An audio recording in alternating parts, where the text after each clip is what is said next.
Margaret awoke, startled, a cold sweat clinging to her. She gathered her thoughts.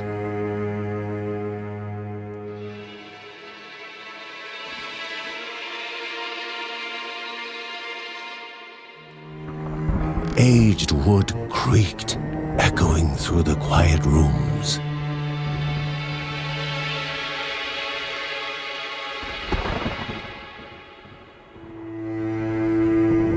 Near the house stood a shrine to Rhea Dana, goddess and daughter of the land, of Rhea and a being of comfort.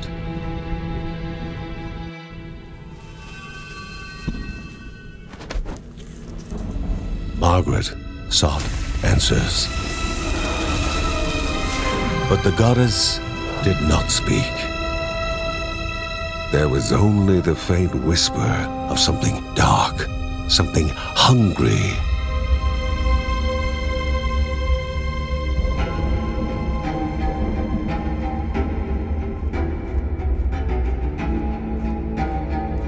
The old seer's bones felt the weight of their age as she climbed.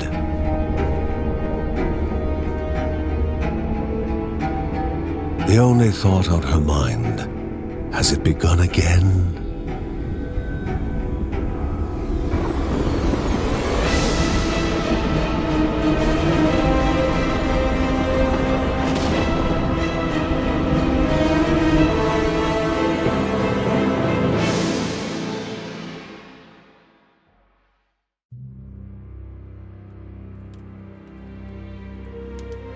John's mission would be a simple one.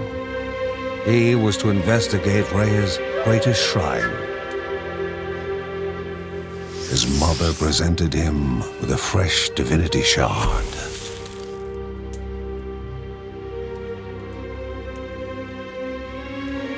From his brother came a newly sharpened sword.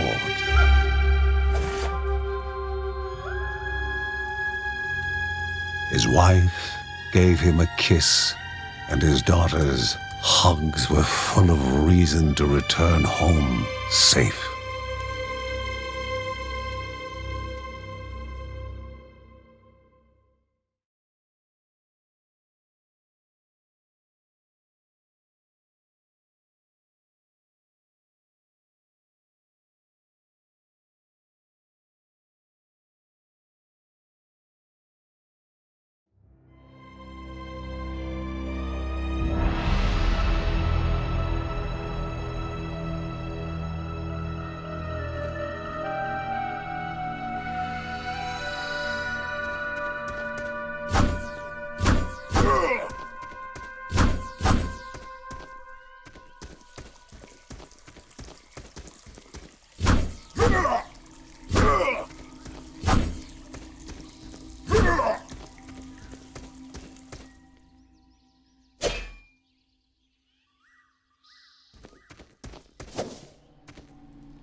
Rhea, a land long forgotten, a place of unimaginable beauty.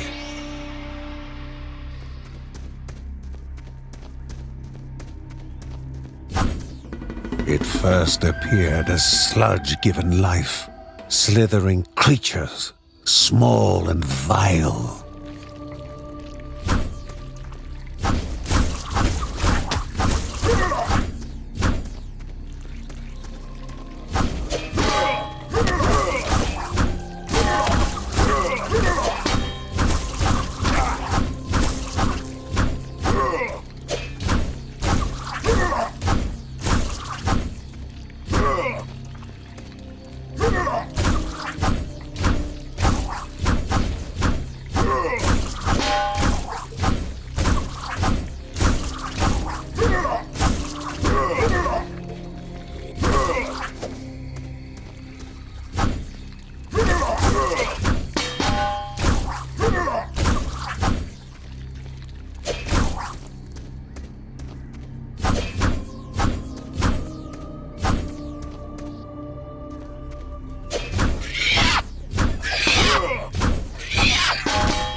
A wall, impeding further progress.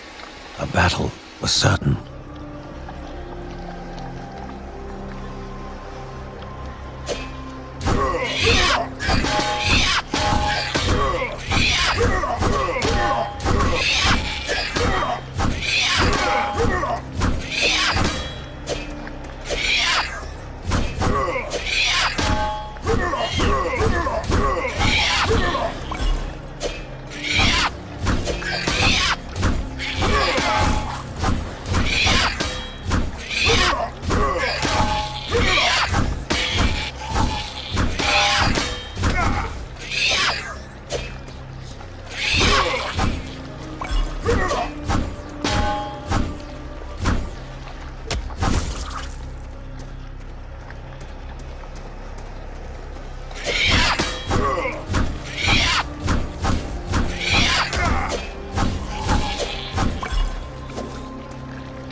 Banished by light itself, the corruption abated, leaving the shard cold in hand, dark, in need of life.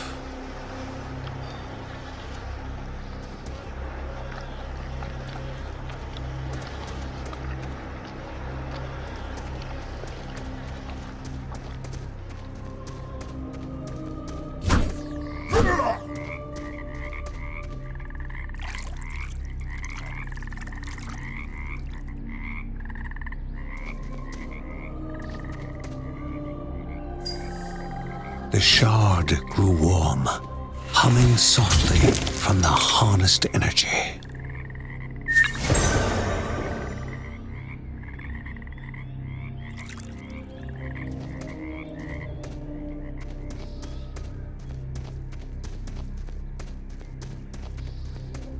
Before him was now one more dangerous than those that came before.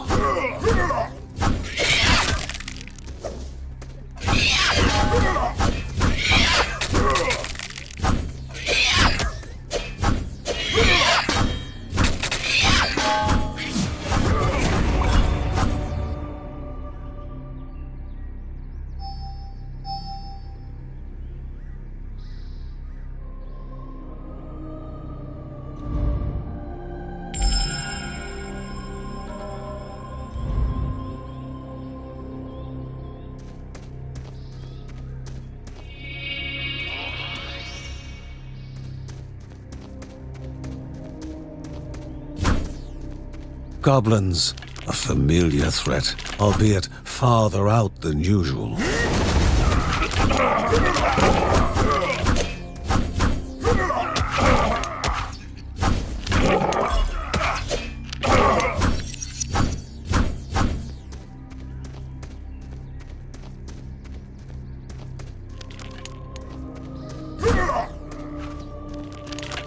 Inherently violent and ill-bathed, the goblins were an unfocused but constant threat.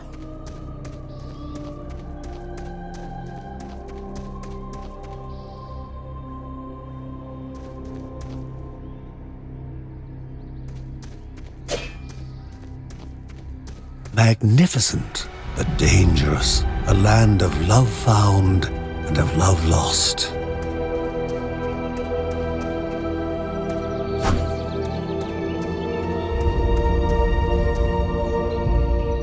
Before him was sacred ground, left untouched in days gone by. Remaining calm and collected, the shock of his heart-skipping beats was concealed in expert fashion.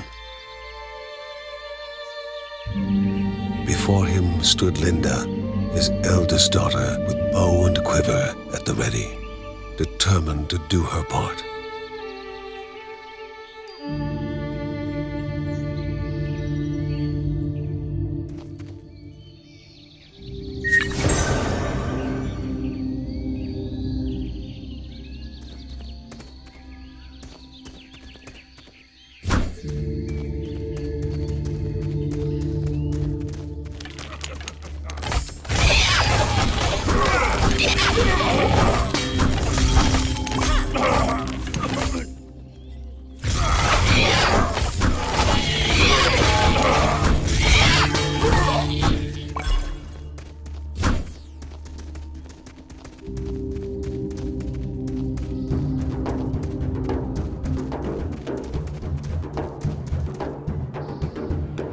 before the Guardians were not beasts feeding, but monsters consuming, destroying others. They corrupted and distorted, creating even more hungry husks.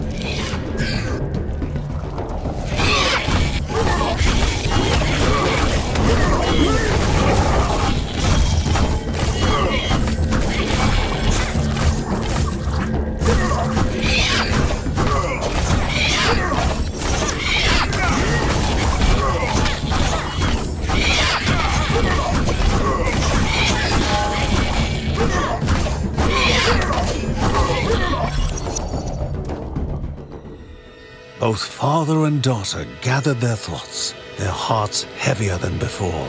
How would they explain what they had witnessed?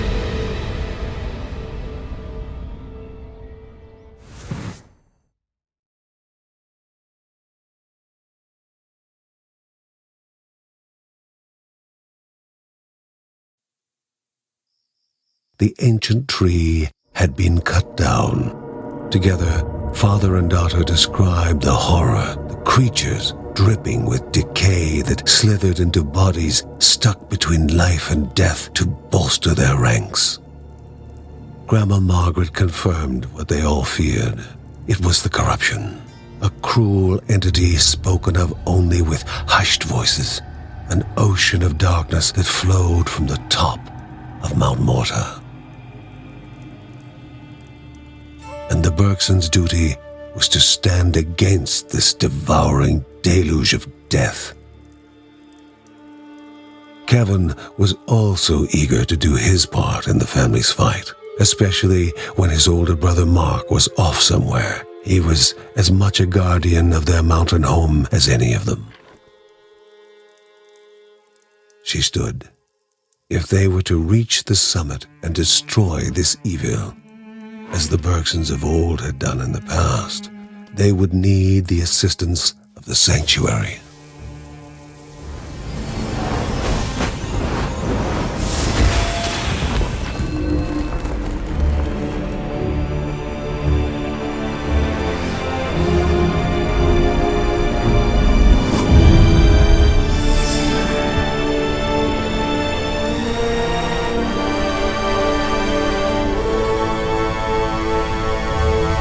Given to the Bergsons by Rhea herself, the sanctuary was a gateway to the mysterious lands around the mountain.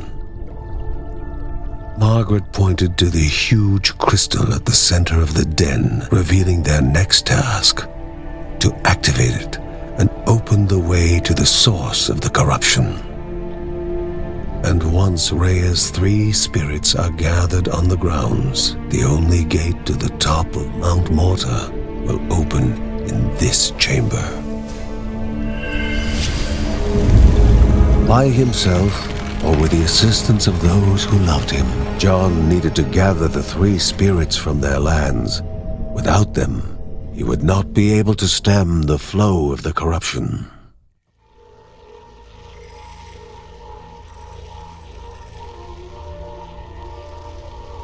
Halls of Anaidia must be here, for she needs to be found.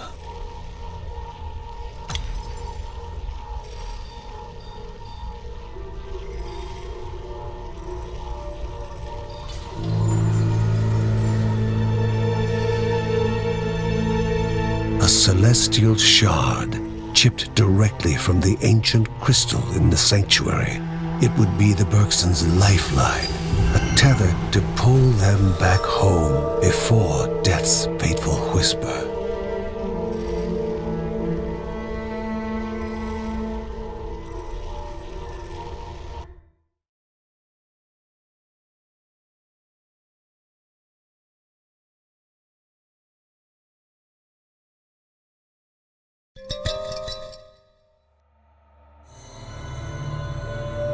Filling the winding tunnels of the silk-covered caves, the acrid taste of poison lingered in the air. Spiders.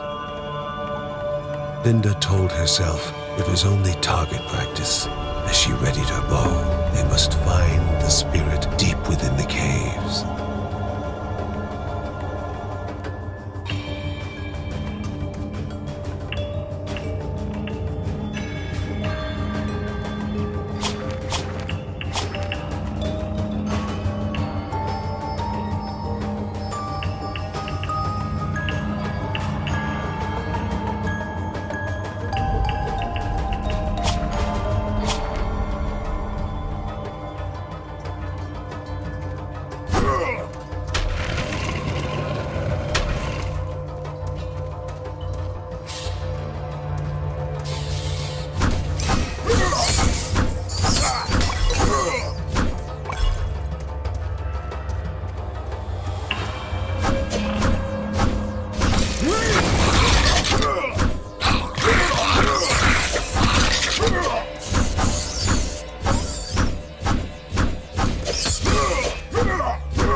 The Bergson began to slip away, wondering if this was death.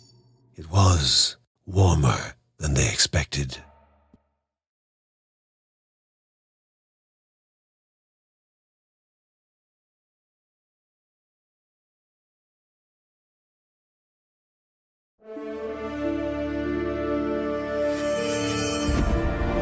They gasped for air as the celestial shard brought them back, a sensation no hero could become accustomed to.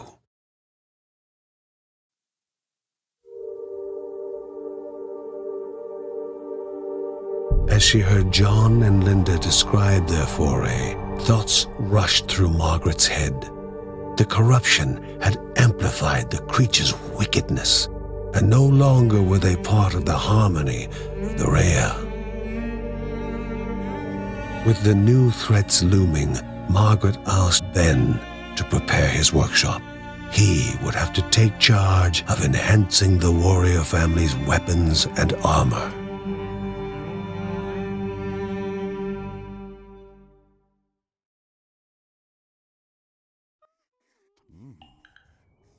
Uncle Ben reached out to the familiar warmth of the forge. If they were to reach the top of Mount Morta, their equipment would need to be of the highest quality.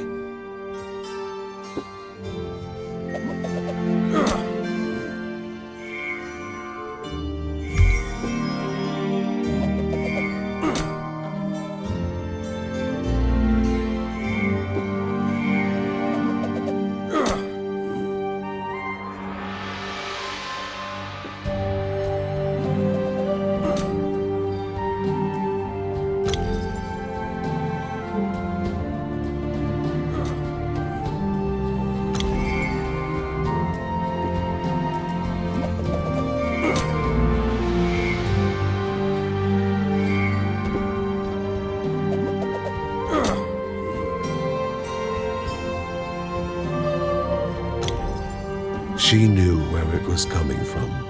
Her ancestors had spoken of such corruption flooding down the mountain. But Grandma Margaret wanted to know what it was and what needed to be done to destroy it. When light faded from the sky and most were fast asleep, Mary would write about her family, immortalizing them for future generations.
Everyone was encouraged to take part in a game of destiny. A prize awaited the fortuitous, but there was only pain for the unfortunate.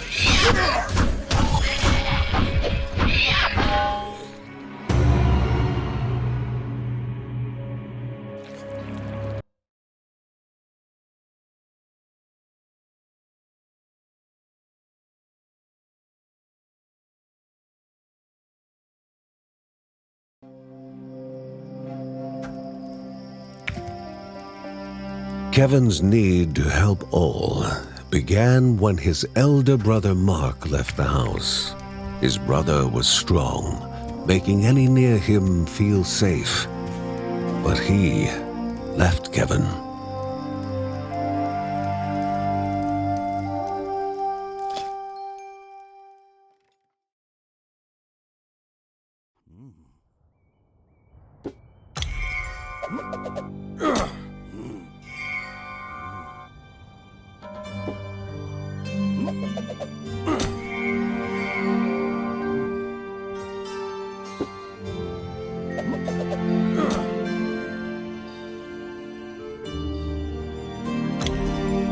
Lucy could spend hours with paper and pencil, giving life to objects she witnessed in the clouds, drowning herself in her own world, a place empty of life's trials and tribulations. Away from Grandma Margaret was always insisting that she continue to practice her other specialty.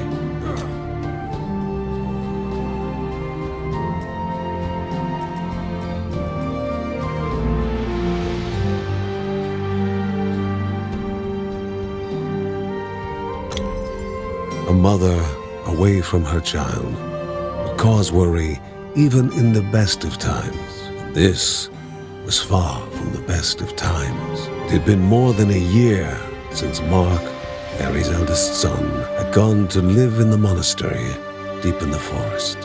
The same forest was now the source of such worrying news.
A treasure rested above them, locked behind chance and memory.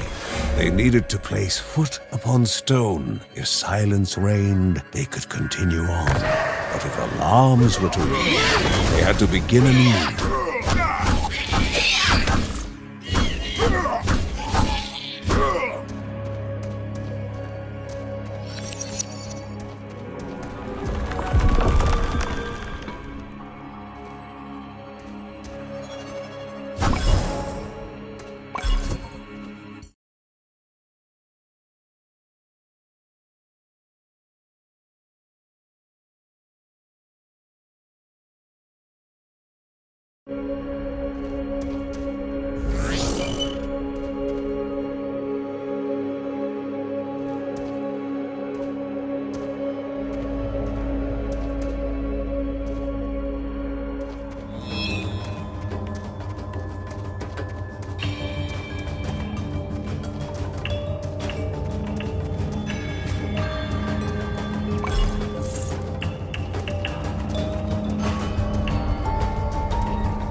pilgrims, once lost in cavern mazes, are now trapped.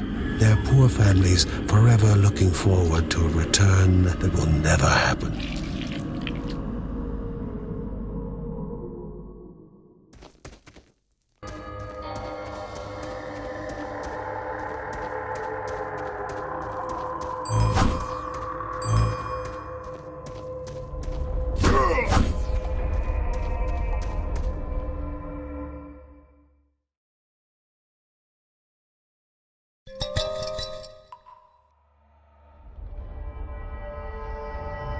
The halls of Anea Daya, so mesmerizing in their magnificence, were to be found at the end of a long road. And a hero never knew.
A set of daggers made just for him. They would be his guide to finding himself, his focal point. The boy tested them. They felt good. Not too heavy, not too light. Like an extension of himself. Uncle Ben suggested a few practice swings outside. The daggers sliced the air, guided with an easy grace. His nephew was clearly a natural with the blades and would be ready to join his father and sister in no time. But the boy's mother had words on that subject. 2 of her children were already risking their lives, and she would not have her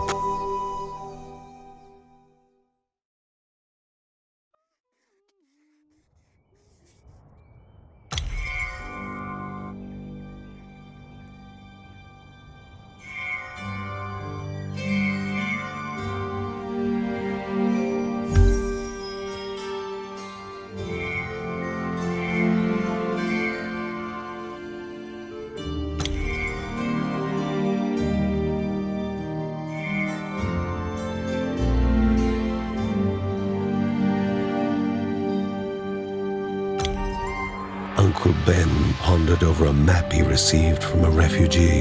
The Silk Caverns were a twisted maze of dead ends and venomous nests. But somewhere along the right path, Anea Daya, spirit of the Caldipo Caves, rested.